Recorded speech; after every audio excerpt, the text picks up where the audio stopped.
Welcome to our channel. If you want to activate Sundance Now on your TV using an activation code, follow these step-by-step instructions to start streaming premium content. Step 1. Turn on your smart TV and navigate to the App Store or channel store specific to your TV brand. Step 2. Search for the Sundance Now app in the App Store and download it to your television. Step 3. Open the Sundance Now app once the installation is complete. You will see an activation code displayed on your TV screen. Step 4.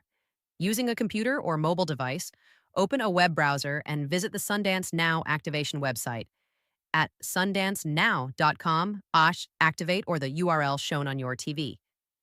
Step 5. Log into your Sundance Now account using your email and password.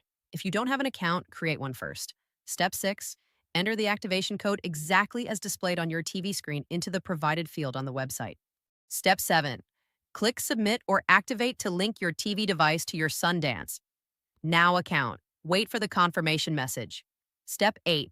Return to your TV and the app should automatically refresh and grant you access to all Sundance Now content. Don't forget to like this video and subscribe to our channel.